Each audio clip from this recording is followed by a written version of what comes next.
प्रभु यीशु मसीह के नाम से आप सभी को जय मसीह की। सो आज परमेश्वर के वचन से हम थोड़ी देर देखेंगे, बट उससे पहले मैं एक चीज़ बोलना चाहूँगा कि जिस दौर से, जिस समय से होके हम लोग गुजर रहे हैं, उस समय के बीच में हम लोग देख सकते हैं कि जब हमारे आसपास हमें बहुत कुछ सुनने को मिलता है, लोगों की परेशानियाँ, लोगों की दिक्कतें, तमाम तरह के दुख, परेशानी, उसके बीच में भी हमें परमेश्वर का शुक्र करना है, उसका धन्यवाद देना है कि परमेश्वर ने हमें जो है तंदुरुस्त रखा, हम सबको सही सलामत रखा। और जब दुनिया तमाम तरह के दुख के बीच में है, ऐसे समय में भी परमेश्वर अपने लोगों को संभाल रहा है। जो लोग अ, आज बहुत से ऐसे लोग हैं जिनके पास खाने के लिए खाना नहीं है और उनकी ज़रूरतों के लिए उनके पास नहीं है, लेकिन परमेश्वर ने अपने लोगों को तृप्त रखा है। सो आइए हम परमेश्वर का धन्यवाद करें और धन्यवाद के साथ हम आगे बढ़ें। धन्यवाद करते हैं पिता परमेश्वर आपके प्यारे नाम के लिए। प्रभु यीशु मसीह के नाम से हम आपके पास आते हैं, आपका धन्यवाद देते हैं आपकी करुणा, आपकी दया के लिए पिता परमेश्वर। हम धन्यवाद देते हैं आपकी तमाम आशीषों के लिए, धन्यवाद आपके प्रेम के लिए जो आपने हमसे किया। धन्यवाद करते हैं पिता परमेश्वर प्रभु यीशु मसीह के लिए, जो आपने हमारे लिए प्रभु जी क्रूस पर मरने के लिए भेजा था, कि ये प्रभु यीशु के प्रभु जी मारे जाने से हम लोग जीवन पाएँ पिता परमेश्वर। उसने हमारे गुनाहों की सज़ा को अपने ऊपर लिया और हमारे लिए मरा।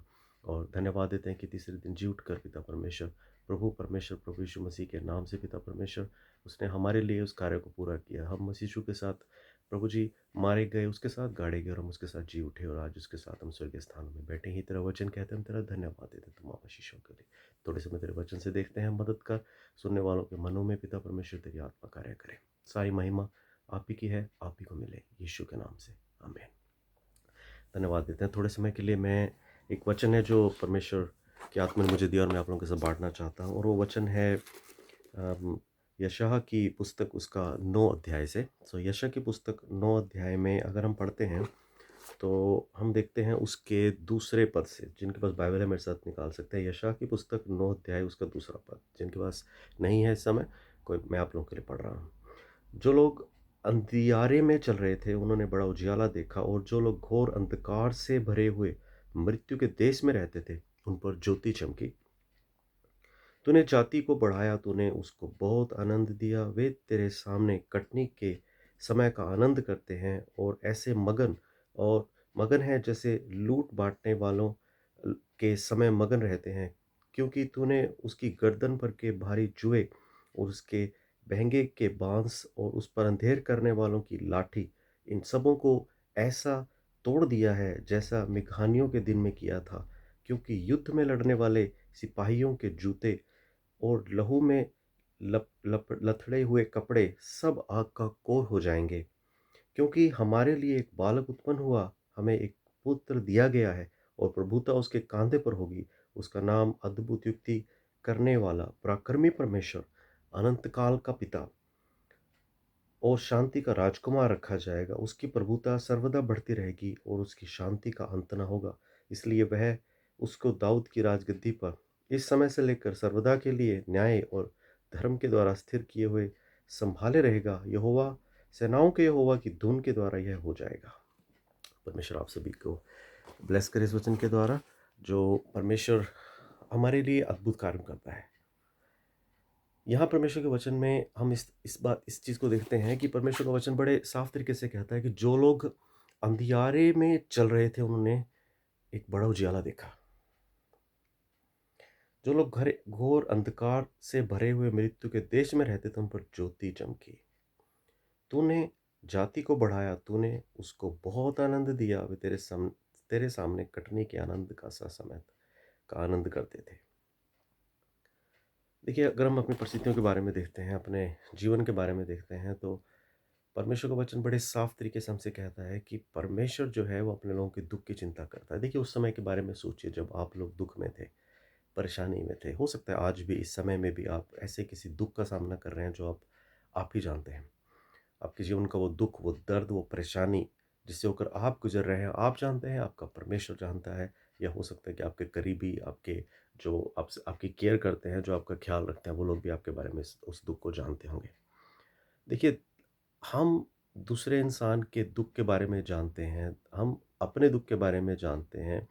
कोई हमारी काफ़ी हद तक मदद कर भी सकता है, हम भी किसी की कुछ हद तक मदद कर सकते हैं, लेकिन एक सीमा आती है। एक वो जगह आती है जहाँ पे हम चाह के भी दूसरे की मदद नहीं कर सकते या फिर हम चाह के भी अपने लिए कुछ नहीं कर सकते।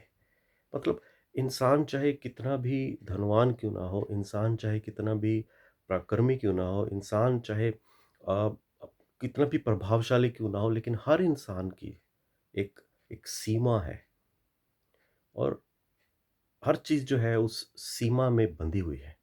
तो कुछ लोग जो है अपने सीमा में रह के बहुत कुछ कर देते हैं, अपने लिए, दूसरों के लिए, और कुछ लोग जो है वो अपनी सीमा में रहते हुए स्वार्थी होकर वो ना दूसरों के लिए कुछ कुछ नहीं सोचते, सिर्फ़ अपने लिए सोचते हैं। तो हर तरह के उदाहरण जो हैं हमारी ज़िंदगी में हम देखने को मिलते हैं। हम भी शायद वैसे कुछ उदाहरण हैं दूसरों के लिए कि या तो हम जाने जाते हैं कि दूसरों की साथ हम उनके दुःख में खड़े होते हैं या फिर हम ऐसे जाने जाते हैं कि हम जो है किसी को दुःख में देखकर उनसे मुँह मोड़ लेते हैं। हम हमारे आस-पास हैं ये सब उदाहरण और कई बार हम भी ऐसे उदाहरण हैं। लेकिन मैं जो आपको बताना चाहता हूँ, मैं जिस तरफ आपके ध्यान को लेके जाना चाहता हूँ, वो एक ऐसे व्यक्तित्व के बारे में है, एक ऐसी पर्सनैलिटी के बारे में है जो जो किसी सीमा से बाँधा हुआ नहीं है। मतलब वो जो जैसा चाहे वैसा कर सकता है, वो जो जब चाहे तब कर सकता है, वो जो जिस हद तक भी जाना चाहे वो उस हद तक जा सकता है। वो जिसको कोई भी चीज़ बाँध के नहीं रख सकती। सो वो कौन है ऐसा? कि जब लोग दुःख में होते हैं, जब बीमारी में होते हैं, परेशानी में होते हैं, मृत्यु के आमना-सामना करते हैं और वो तड़पते हैं, पुकारते हैं कि कोई हमारी मदद करे। जैसा हमने भी किया था 1998 में। जब हम लोग दुःख के बीच में से गुज़रे, मृत्यु से हमने आमना-सामना किया। जब हमारे कॉन्टैक्ट्स, हमारे लिंक, हमारा पैसा, हमारी कोई भी चीज़ जिनके ऊपर इंसान घमंड कर सकता है, वो ज़ीरो हो गए। कुछ भी हमारी मदद नहीं कर सका। उस समय में वही व्यक्तित्व, वही पर्सनैलिटी जिसकी मैं बात कर रहा हूँ, जिसके बारे में हमने वचन में भी अभी देखा, वो आया। मुझे बताने की ज़रूरत नहीं कि वो कौन है। वो प्रभु यीशु है। उसके सिवा और कोई है ही नहीं है। अगर कोई आपसे आके पूछे कि बताओ ऐसी कौन-सी चीज़ है जिसको पीने से जो है आपकी प्यास बुझती है, तो आप कहेंगे पानी है। हाँ, आप दूसरे उदाहरण भी देंगे कि जूस है, कोई कहेगा कोल्ड ड्रिंक है, ठीक है? लेकिन जिसको पीने से आप सचमुच में तृप्त होते हैं, वो है पानी। उसी तरह से जो आपकी सच्ची मदद कर सकता है, जो आपकी आत्मा को, आपके आपके मन को तृप्त कर सकता है, वो जो आपको एक सच्ची चंगाई, एक सच्चा छुटकारा, एक पूर्ण छुटकारा, पूर्ण चंगाई दे सकता है, उसका नाम यीशु है। अब सवाल पैदा ये होता है कि वो क्यों हमारी मदद करता है और हम कैसे उससे अपनी मदद ले सकते हैं? देखिए, बाइबल जो है हमें इस बारे में बताती है कि जैसे हमने अभी यहाँ पर पढ़ा, मैं एक बार फिर से उस वचन की तरफ जाऊँगा, यशायाह 9 के दूसरे में, जो अंधियारे में चल रहे थे, उन्होंने जो अंधियारे में चल रहे थे, एक बड़ा उजियाला देखा। जो घोर अंधकार से भरे हुए मृत्यु के देश में रहते थे, उन पर ज्योति चमकी। देखिए, इंग्लिश में इस तरह से बोलते हैं कि मैं उसका हिंदी में आपको अर्थ बता रहा हूँ। वो इस तरह से बोलते हैं कि जो जो एक अमृत का जो टेस्ट है, वो वही समझ सकता है जो प्यासा है। The taste of nectar can be realized most by a person who is thirsty and value of success can only be known by a person who is been unsuccessful. मतलब कि जो सक्सेस है, सफलता है, उसका महत्व केवल वही जानता है जो जीवन में असफल हुआ है। वो जानता है सफलता का महत्व क्या है। प्यास का जो महत्व है वही व्यक्ति समझ सकता है जो जीवन में प्यासा हुआ हो। जो तृप्त है, जिसके जीवन में कोई प्यास नहीं है, उसको पानी की प्यास क्या होती है, पानी का महत्व क्या है, वो आपको उसको नहीं मालूम। जिसने अपने जीवन में असफलता को कभी देखा नहीं है, सफलता की खुशी क्या होती है, वो उसको पता नहीं है। क्यों? क्योंकि उस वो हमेशा सफल होता चला गया। जो चीज़ आपको हमेशा मिलती चली जाती है, तो आप उसकी वैल्यू समझते नहीं हो। लेकिन उनसे पूछिए जिनको वो चीज़ मिली नहीं है। तो यहाँ पर बाइबल ये बताती है कि जो लोग गहरे अंधियारे में थे, बहुत अंधकार में थे जो लोग, उन उस अंधकार में उनके ऊपर ज्योति चमकी। सो मतलब क्या है कि गहरा अंधकार के बीच में जो लोग हैं, वो समझते हैं उस वैल्यू को, उस रोशनी की वैल्यू को, कि वो क्या है। तो बाइबल यहाँ पे बड़े स्पष्ट रीति से इस बात को बताती है कि जो लोग अंधियारे में चल रहे थे, उन पर उन्होंने बड़ा उजियाला देखा और जो घोर अंधकार से भरे हुए मृत्यु के देश में रहते थे, उन पर ज्योति चमकी। देखिए, बाइबल बताती है कि यीशु मसीह के दुनिया में आने से पहले, हमारे लिए क्रूस पर मरने से पहले, हमारे लिए अपनी जान देने से पहले, जो दुनिया का जो दुःख है, दुनिया की जो परिस्थिति है, दुनिया वो ऐसी थी कि आप जीवन में कोई आशा नहीं है और बिना आशा के लोग जो ज़िंदगी जिए जा रहे हैं। अपने कर्मों पे विश्वास करके या फिर अपने धर्म पे विश्वास करके या धार्मिक तरीकों पे विश्वास करके लोग जो अपनी ज़िंदगी जी रहे हैं और उसमें से उनको कोई आशा नहीं थी कि क्या कुछ मिलेगा, क्या इससे ज़रिए कुछ होगा। लेकिन एक इंसान की कोशिश यही रही कि आज भी जो लोग यीशु मसीह को नहीं जानते, उनकी कोशिश यही है कि हम अच्छे कर्म करें, अच्छा स्वभाव रखें, सब कुछ अच्छे से करें, तब जो है परमेश्वर जो है हमें ब्लेस करेगा। लेकिन जो परमेश्वर की जो मदद है, परमेश्वर का जो छुटकारा है, परमेश्वर जो हमारे जीवन को जो बचाता है, जो हम यीशु मसीह में देखते हैं कि कोई भी इंसान जो है कह नहीं सकता कि वो धर्मी है। हमारे अच्छे कर्म जो हैं, वो हमें हमें अच्छा कर्म हमें करना चाहिए। बाइबल बाइबल हमें बोलती है कि हमें भले काम करने हैं क्योंकि हम जिस परमेश्वर के पुत्र हैं, जिस परमेश्वर के हम बच्चे हैं, उसकी बेटियाँ हैं, बेटे हैं, तो वो भला काम करते हो तो हमें भी भले काम करने हैं। तो भला काम करना मना नहीं है बाइबल में। कुछ लोग बोलते हैं कि हमें भले काम नहीं करने हैं, ऐसा नहीं है, भले काम करने हैं। भूखे को खाना खिलाना है, प्यासे को पानी पिलाना है, मदद करनी है, समाज सेवा करनी है, ये सब अच्छी बातें हैं, अच्छे काम करना चाहिए। लेकिन अच्छे काम करने से हमें छुटकारा है, ऐसा कहीं नहीं लिखा।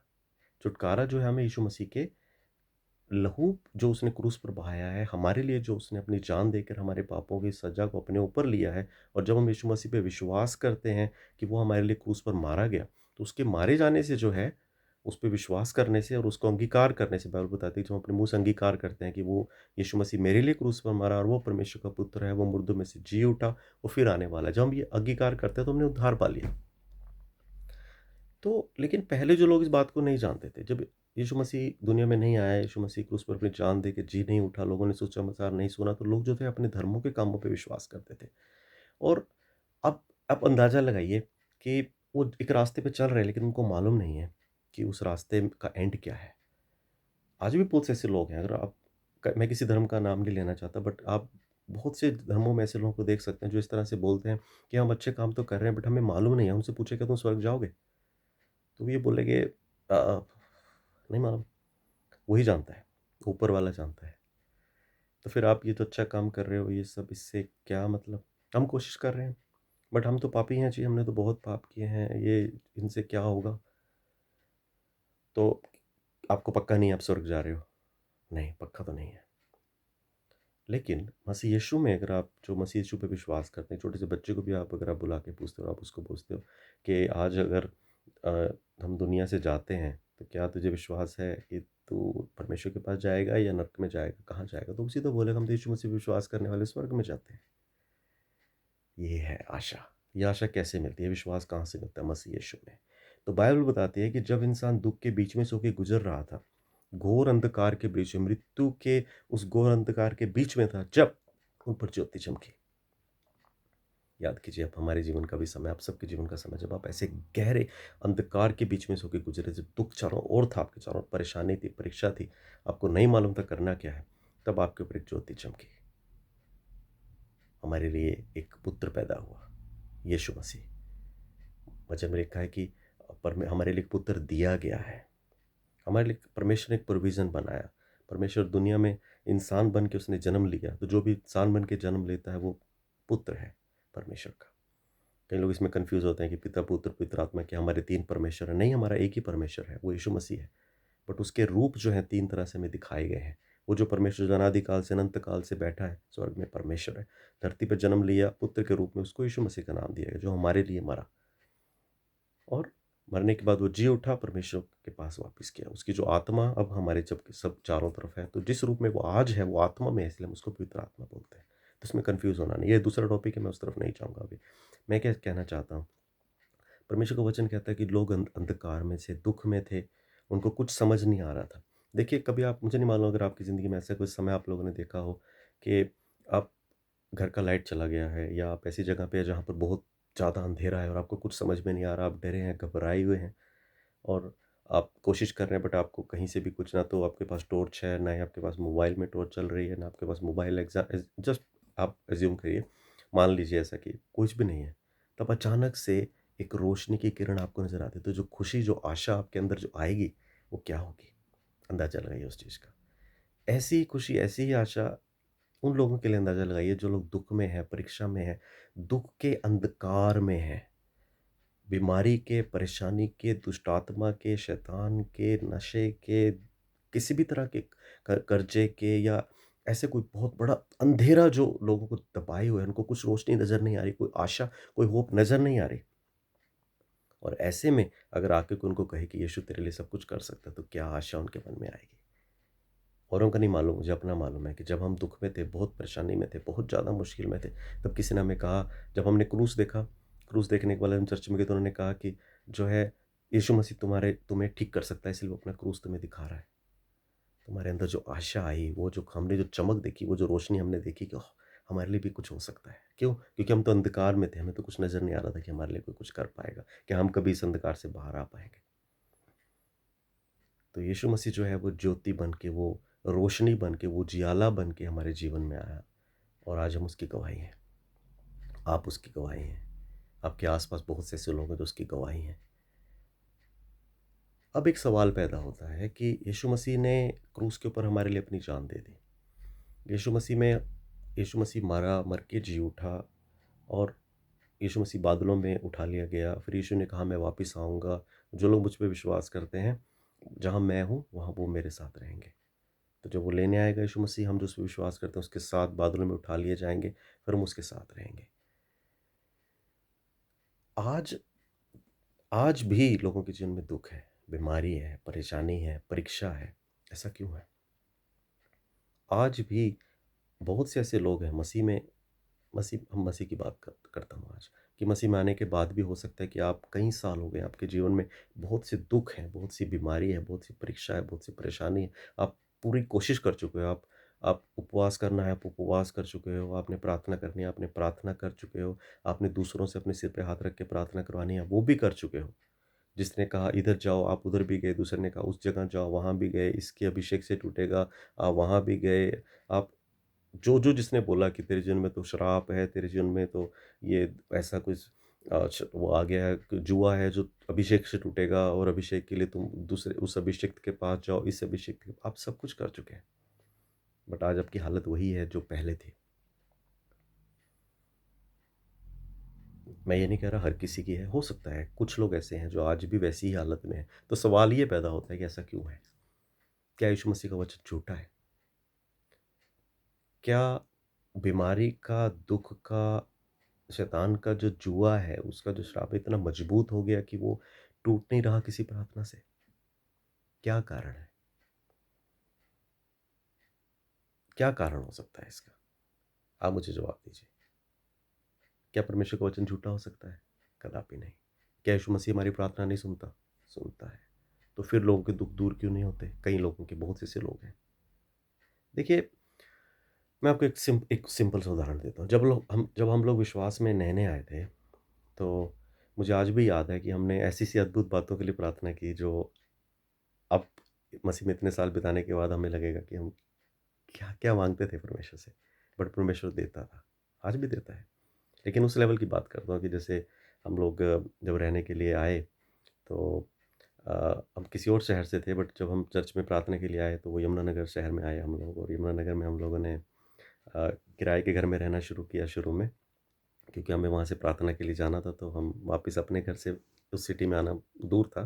तो हम लोगों ने प्रेफ़र किया कि हम यहीं पे रहें, ताकि हम सुबह-शाम चर्च में जाके अपने लिए प्रार्थना करवा सकें। तो अपना ही लालच था, लेकिन बात थी कि ज़्यादा समय प्रार्थना में बिताएँ। तो जिस घर में हम लोग रहने लगे, वहाँ पे जो पानी था उस नलके का, वो मोटर लगा हुआ नलका था, जिसको मोटर दबाओ पानी आता है, आप पियो, और वो थोड़ा खारा था। मुझे आज भी याद है कि मेरी छोटी बहन जो है वो प्रार्थना कर रही है कि परमेश्वर, तूने जो है बाइबल में लिखा कि तूने खारे पानी को मीठा कर दिया।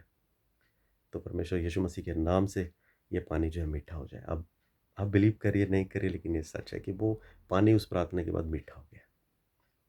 एक बार हम घर में आए, हम चाबी भूल गए अपने घर की तो ताला जो था बंद था और हमें घर के अंदर जाना है, चाबी हमें याद नहीं आ रही कहाँ है। तो हमने बोला यीशु मसीह के नाम से ताला खुल जाए, ताला खुल गया।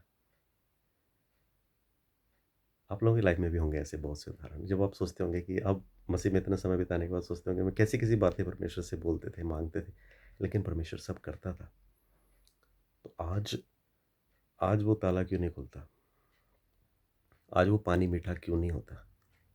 उस समय तो आपने एक ही बार बोला था, हो गया था। आज आप सुबह से लेकर शाम तक बोलते हो, नहीं होता, ऐसा क्यों है? क्या यीशु मसीह बदल गया है?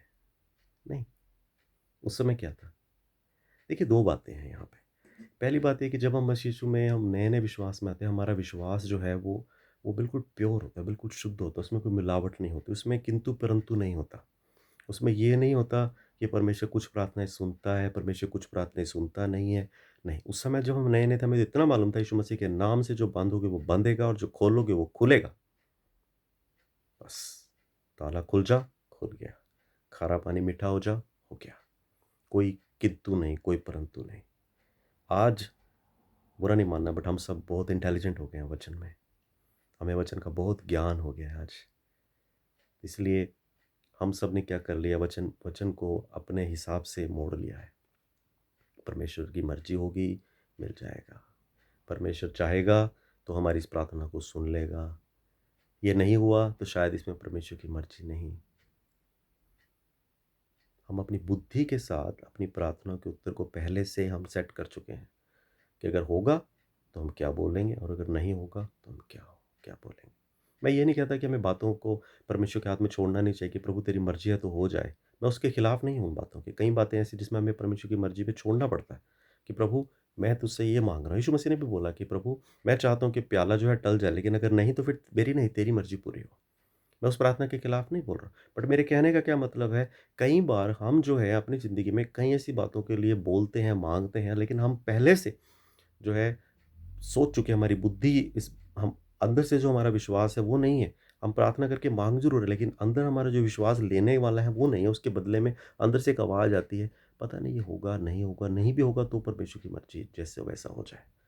तो हमने माँगते समय हमारे अंदर कोई विश्वास था ही नहीं। तो इस वजह से कई बार हम तो कई कई रीज़न है, मैंने एक रीज़न दिया कि हमारे विश्वास की कमी, जो हम जो है परमेश्वर के वचन जैसा बोलता है वैसा विश्वास ना करके हम अपनी बुद्धि, अपना अनुभव दूसरों की सिखाई गई बातों को जोड़ के परमेश्वर के वचन में मिलावट करते हैं और उस वचन को हम जैसा था वैसा ना लेके हम उसको अपनी समझ के साथ जोड़ के उसको विश्वास करते हैं। और जब हम ऐसा करते हैं तो फिर हमारे जीवन में जो है वो वैसा ही असर उसका आता है। क्योंकि बाइबल में लिखा है याकूब की पत्री में कि जो शक करता है, वो ना ये अब जो मतलब जिसका मन जो है वो स्थिर नहीं है, जो डावाडोल है, जो चंचल है, जो माँगता है और फिर उसका मन में शक भी है साथ-साथ, तो वैसे अब वो कोई ऐसी एक्सपेक्ट ना करे परमेश्वर से, ऐसी आशा ना करे कि उसको मिलेगा जो वो माँग रहा है। क्योंकि बाइबल में लिखा कि परमेश्वर के पास आने वालों को ये विश्वास करना पड़ेगा कि परमेश्वर है और वो अपने माँगने वालों को उत्तर देता है। कोई किंतु नहीं, कोई परंतु नहीं है। देखिए एक एक तो बात हो गया कि हमारे विश्वास की कमी की वजह से। दूसरा जो है वो क्या है? दूसरा जो है रीज़न वो ये है कि कई बार क्या होता है कि हम प्रार्थना करते हैं लेकिन हमें इस चीज़ को हमें पता ही नहीं है कि हम क्या क्या माँगना है और कैसे माँगना है और किससे माँगना है और हमारा पार्ट क्या है, परमेश्वर का पार्ट क्या है, परमेश्वर ने हमारे लिए क्या-क्या प्रोविज़न दी है। देखिए जो मैं आपको बताने जा रहा हूँ उसको बड़े ध्यान से सुनिएगा। मैं जो भी बोल रहा हूँ अपने अनुभव से बोल रहा हूँ, परमेश्वर गवाह है यहाँ पर कि इसमें कोई मिलावट नहीं। देखिए और इस वचन को ध्यान से बैठ के सुनिए इस बात को, इसीलिए से शैतान कभी नहीं चाहेगा आप इस बात को सुनें। देखो, परमेश्वर जो है वो स्वर्ग में है, ठीक है? फिर आप कहेंगे परमेश्वर तो मेरे भीतर है, फिर आप कहेंगे परमेश्वर तो चारों ओर है। कन्फ्यूज़ नहीं होना। हम परमेश्वर के चलते-फिरते मंदिर हैं, उसकी आत्मा हमारे अंदर है, वो हमारे भीतर है, हर समय हमारे अंदर है, ठीक है? लेकिन परमेश्वर जो है वो एक ऐसी एंटिटी है, अब उसको ये नहीं कह सकते कि वो एक जगह समाया रहेगा। वो पूरे उसकी उसकी जो उपस्थिति है, वो पूरे संसार को भरे हुए है अपने आप से, हर चीज़ को खुद से वो भरे हुए है। वो एक समय में हर जगह है, वो इतना बड़ा, इतना विशाल है कि उसको एक जगह पे आप केंद्रित नहीं कर सकते, उसके बावजूद वो हमारे अंदर बसता है। तो यीशु मसीह जब दुनिया में आता है, यीशु मसीह ने शैतान के डंक को तोड़ा, उसको पराजित किया, मृत्यु से मृत्यु के बाद जी उठा। बाइबल कहती है कि हम जो हैं वो यीशु मसीह के साथ मारे गए, उसके साथ गाड़े गए और फिर उसके साथ जी उठे और आज उसके साथ स्वर्गीय स्थानों में बैठे हैं। और लिखा कि ये जो संसार के ये जो हम देखते हैं कि अंधकार की सेनाएँ हैं, दुष्टता की सेनाएँ हैं, हाकिम हैं, प्रधानताएँ हैं, वचन में लिखा इनसे बहुत ऊपर हैं हम लोग। मसीह यीशु में इन सब से बहुत ऊपर हैं, लेकिन हम अपने ओहदे को समझते नहीं हैं। हमें परमेश्वर ने क्या कह दिया है? देखो, आप एक तरह से इमेजिन करिए परमेश्वर जो है वो राजा है। आप एक इस तरह से समझिए उसको। ठीक है, वो हमारे अंदर बसता है, वो हमारा परमेश्वर है, वो हमारे अंदर है, उसकी आत्मा हमारे भीतर है। ठीक है? परमेश्वर एक राजा भी है। उस तरह से देखिए सेनाओं का यहोवा अपने सिंहासन पर बैठा है। ठीक है? और आप लोग प्रार्थना करो, प्रभु यीशु मसीह के नाम से पिता परमेश्वर मेरे लिए इस काम को कर दे। तो आप क्या एक्सपेक्ट करते हैं कि परमेश्वर अपना सिंहासन छोड़ के खड़ा होगा और आपका काम करने के लिए उतर कर आएगा? वो एक राजा है। उसने एक सिस्टम तैयार किया है, उसका एक सिस्टम है, उसके सिस्टम में उसने स्वर्गदूतों को रखा है, उसके स्वर्गदूत हैं वहाँ पे। तो जब आप प्रार्थनाएँ करते हैं, वचन में लिखा कि वो हमारी प्रार्थना का उत्तर जो है वो स्वर्गदूतों के ज़रिए भेजता है।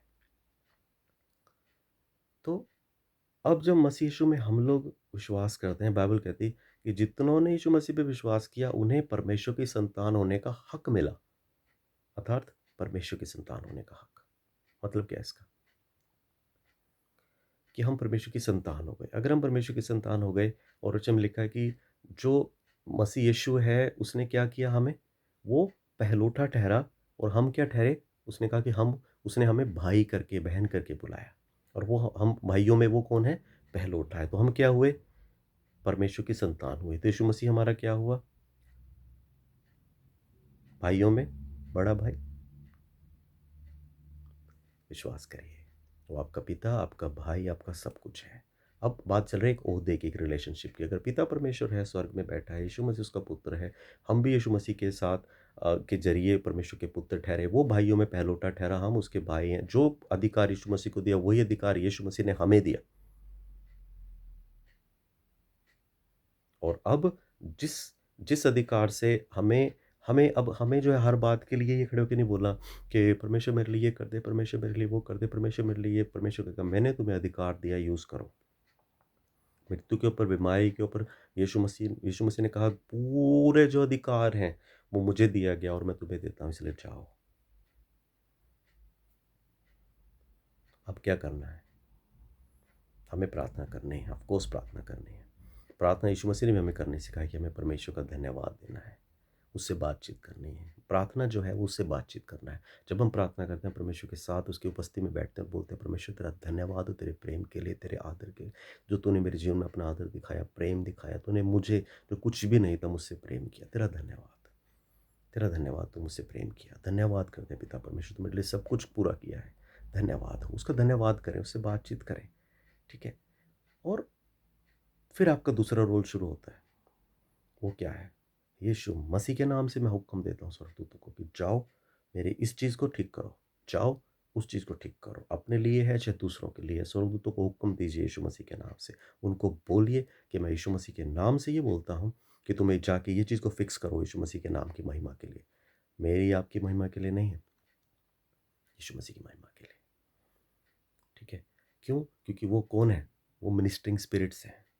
तो मिनिस्टरिंग स्पिरिट्स क्या है? वो सेवा में हमारे साथ मिल के परमेश्वर की जो है वो महिमा करने के लिए हमारे साथ हैं, वो हमारी सेवा के लिए दी गई हैं। हमें उनको नमस्कार उनकी उनकी उपासना नहीं करनी है। ठीक है?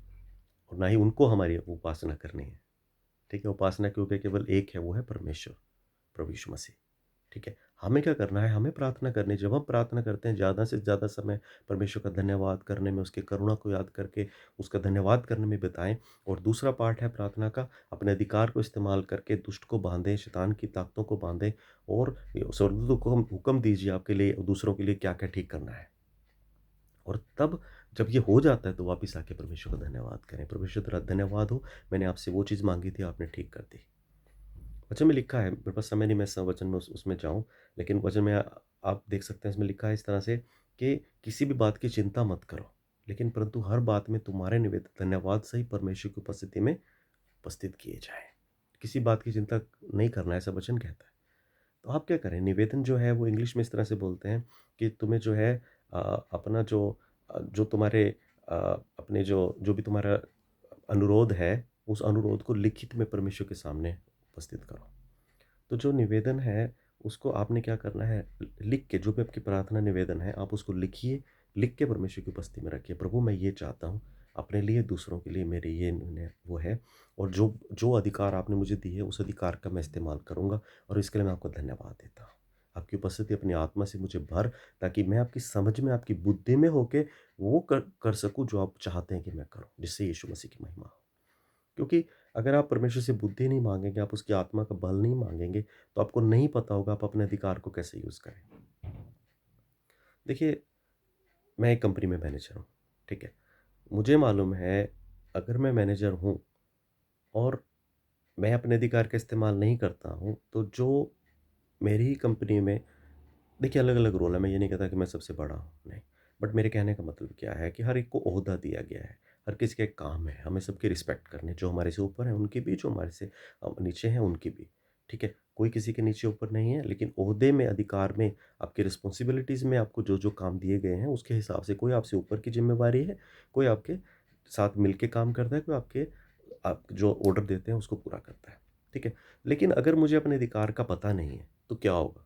जो जिन लोगों को मुझे बोलना चाहिए कुछ काम करने के लिए, वो आके मुझे बोलेंगे कि क्या तुम ऐसा कर दो, वैसा कर दो और मैं बेवकूफ़ों की तरह वो काम करूँगा जो मुझे नहीं करना है, जो उनको करना था लेकिन मैं उनके काम कर रहा हूँ और मैं अपना काम नहीं कर पा रहा हूँ, ठीक है? अगर एक पुलिस वाला है और उसको अपने अधिकार की नॉलेज नहीं है, तो वो जो है वो चोर चोर को देख के वो भागेगा, लेकिन चोर उसको देख के भागना चाहिए, क्यों? क्योंकि उसने वर्दी डाली, उसके पास अथॉरिटी है। तो अगर आपको अपनी अथॉरिटी का पता है कि आप परमेश्वर के पुत्र हैं, इस चीज़ को देखिए समझिए। आप इस बात को जानिए अच्छे से, इस बात को अपने अंदर अब्ज़ॉर्ब करिए। देखिए, आप इस बात को आप जानते हैं, समझते हैं, विश्वास करते हैं, ठीक है? लेकिन क्या आपने मन में इस चीज़ को ग्रहण किया है कि मैं परमेश्वर का पुत्र हूँ, उसकी पुत्री हूँ? अगर आप हैं, तो आप इस चीज़ को समझिए, इन सब चीज़ों को, ये स्वर्गदूतों को, हर तरह की ताकत को आपकी बात माननी पड़ेगी।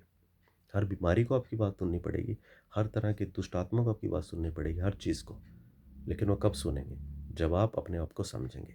लेकिन उसके साथ फिर एक बात और भी आती है, उससे अनुग्रह माँगिए, उससे ताकत माँगिए, उपवास करिए, प्रार्थना करिए, समय बिताइए परमेश्वर के साथ, ठीक है? गुप्त में, ये नहीं कि दूसरों के सामने आप अपने आप को दिखाएँ, नहीं। आप गुप्त में प्रार्थना करिए, छिप के, जब क्योंकि आपको अपना जो आपको जो चाहिए वो परमेश्वर से चाहिए, किसी इंसान से नहीं चाहिए। ठीक है? आप समय बिताइए उसके साथ, प्रार्थना करिए और तब देखिए परमेश्वर जो आपके लिए कैसे अद्भुत काम करता है। ठीक है? तो क्या करना है आज से? हो सकता है आप गहरे अंधकार में हैं, दुःख में, बीमारी में, ऐसी मुश्किल में आपको नहीं मालूम क्या करना है। आप प्रार्थना कर लिया, उपवास कर लिया, सब कुछ कर लिया, आपको समझ में नहीं आ रहा मेरी मुश्किल क्यों दूर नहीं हो रही। तो हो सकता है कि आप पूरा विश्वास नहीं कर पा रहे। आज से परमेश्वर के सामने माफ़ी माँग कर कहिए, प्रभु अगर मेरे विश्वास में कोई कमी आई है, मुझे क्षमा कर दे, मुझ पर तरस खा, मेरे विश्वास का उपाय कर। दूसरा बात है, आप अपने अधिकार को समझ के सही तरीके से प्रार्थना करिए। आप अपने अधिकार को समझिए कि मैं यीशु मसीह का पुत्र, उसकी पुत्री हूँ, मुझे अधिकार दिया गया, स्वर्ग दूत मेरे लिए हैं जो कि मेरी मदद करने के लिए हैं। उनको हुक्म दीजिए, मैं यीशु मसीह के नाम से हुक्म देता हूँ स्वर्गदूत, जा और मेरी इस समस्या को सॉल्व कर, मेरे पैसे की दिक्कत को दूर कर, मेरी बीमारी के पीछे जो भी आत्माएँ हैं उनको दूर कर और अगर किसी ने मेरे ऊपर कुछ जादू तंत्र-मंत्र किया है वो ख़त्म हो इसी समय यीशु के नाम से। क्योंकि वचन कहता है हमारे ऊपर कोई भी भावी कहना मायने नहीं रखता, कोई टोना हम पर हो नहीं सकता। हिंदी 23-23 के हिसाब से। तो आपको ये वचन बोलने हैं। तो जब भी आप परिस्थिति का सामना करते हैं, खड़े हो जाइए, वचन को पकड़िए, वचन को बोलिए, अपनी ताकत को जो आपको दी गई है एक पुत्र होने के नाते उसको इस्तेमाल करिए और यीशु के नाम को आप यीशु के उस ताकत को समझते हुए इस्तेमाल करिए। और आपका भरोसा जो है केवल और केवल परमेश्वर पर हो, किसी इंसान पर ना हो, कभी भी नहीं। ठीक है? अब इंसान जो है वो ये नहीं मैं कहता दूसरों की बेइज़्ज़ती करिए, आप परमेश्वर के दासों को निंदा करिए, उनको तुच्छ जानिए, नहीं। जिसको भी परमेश्वर ने सिखाने वाला बना के आपके ऊपर नियुक्त किया है, आपके पास्टर को, आपके प्रचारकों को, उनका आदर करिए। लेकिन उनकी स्तुति ना करिए, स्तुति केवल परमेश्वर की करिए। ठीक है? तो जब लोगों ने देखा कि दुःख है, परीक्षा है, उन लोगों ने अंधकार में अपने जीवन को देखा, तो उस समय में परमेश्वर ने क्या किया? कि उन पर ज्योति चमकाए। और परमेश्वर जो है वो उसके पुत्र के रूप में इस धरती पर आया। उसने हमारे दुखों को अपने ऊपर उठा लिया, क्रूस पर वो हमारे लिए अपनी जान दे दी। आज आप लोग आज़ाद हैं, लेकिन आपको अपनी आज़ादी को समझना है। परमेश्वर के दासों का आदर करिए, वचन को पढ़िए, समझिए, और जो आपके लिए प्रार्थना करते हैं उन पर विश्वास करिए कि परमेश्वर जो है उनके ज़रिए आपके जीवन में अद्भुत काम करने वाला है। और आप देखिए परमेश्वर जो आपके जीवन में अद्भुत काम करेगा भी। लेकिन जो आपका रोल है वो हमेशा सिर झुका के दूसरों से प्रार्थना कराने का नहीं है। आपका रोल है विश्वास करना, अपने जीवन को पवित्रताई के साथ जीना, क्योंकि परमेश्वर ने कहा मैं पवित्र हूँ तो तुम भी पवित्र बनो। देखिए कोई इंसान जो है वो 100% नहीं है, कोई भी नहीं है, यीशु मसीह है सिर्फ। लेकिन हमें कोशिश करनी है, हम दिन प्रतिदिन अपने आप के शरीर को मारना है और हमें अपनी आत्मा को मजबूत करना है। जब आप शरीर को मारते हैं तो आत्मा खुद ब खुद मजबूत हो जाती है। शरीर को मारने का मतलब ये नहीं कि आप इसको कोड़े मारिए या इसके ऊपर आप इसको काटिए, नहीं नहीं। शरीर को मारने का मतलब है जो आपका शरीर आपको कह करता है बुरा काम करने के लिए, उससे इसको रोकिए, और जो ये अच्छा काम करना नहीं चाहता वो इससे करवाइए। तब आप इसको अपने बस में कर लेंगे। जब भी आपके बस में होगा तब आपकी आत्मा खुद ब खुद मजबूत हो जाएगी। तो इसके लिए आपको वचन पढ़ना है, प्रार्थना करनी है। जब आप नहीं कर सकते हैं, जब आप वीक फ़ील करते हैं, तब आप ऐसे व्यक्ति से जो आपको लगता है आपके लिए प्रार्थना कर सकता है, प्रार्थना कराएँ, ठीक है? क्योंकि हमें एक-दूसरे की प्रार्थना जो है वो सँभालती हैं। इवन यीशु मसीह ने भी एक जगह आप देखते हैं कि एक्सपेक्ट किया, अपने चेलों को बोला कि प्रार्थना करो कि तू परीक्षा में ना पड़ो। और जब यीशु मसीह वापस आता है, वो देखता है वो लोग सो गए, बोलते तुम 1 घंटा मेरे साथ जाग ना सके। तो एक उदाहरण है हम सबके लिए दिए गए। यीशु मसीह ने अपने जीवन काल में सब उदाहरण हमारे लिए दिए कि हमें एक दूसरे की प्रार्थना की ज़रूरत है। तो हमें क्या करना है आज, जिन लोगों को आप देखते हो परमेश्वर के नाम से अद्भुत काम करते हो, उनके लिए प्रार्थना करिए, उनको सँभालिए अपनी प्रार्थना में। खुद को सँभालिए, अगर आपके आस-पास कोई गिर रहा है, वचन में, विश्वास में पीछे हट रहा है, गिर रहा है, कमज़ोर है, बीमार है, प्रार्थना करिए कि वो सँभले। उनका उनको उनके लिए आप मध्यस्थता करिए, उनके लिए परमेश्वर के नाम से आप उनके लिए ताकत माँगिए, आप भेजिए स्वर्गदूतों उनकी मदद करने के लिए। तो अगर आपके जीवन में कोई अंधकार है, मैं डाँटता हूँ यीशु मसीह के नाम से। अगर आपके जीवन में कोई बीमारी है, मैं डाँटता हूँ उस बीमारी को यीशु मसीह के नाम से। अगर आपके जीवन में ऐसी कोई चीज़ है जो परमेश्वर की महिमा को प्रकट होने से रोक रही है, मैं डाँटता हूँ यीशु मसीह के नाम से और हुक्म देता हूँ आपके जीवन से दूर हो जाए, आपके परिवारों से दूर हो जाए यीशु के नाम से। और मैं स्वर्गदूतों को ये हुक्म देता हूँ यीशु मसीह के नाम से कि आपके जीवन की जो परिस्थितियाँ दुष्ट ने खराब की हैं, उनको ठीक करें यीशु मसीह के नाम से। ठीक करें आपकी परिस्थितियों को यीशु मसीह के नाम से। आपकी बीमारियों को डाँट तो दूर हो जाए यीशु के नाम से। इसी समय यीशु मसीह नासरी के नाम से पिता परमेश्वर इन सबके जीवन में अपना कार्य कर। ये वचन प्रभु इनके जीवन में तेरी आत्मा के द्वारा बोया जाए और प्रभु जी ये कई गुना फल लाए प्रभु, 40 गुना, 60 गुना, 100 गुना फल इनके जीवन में आए।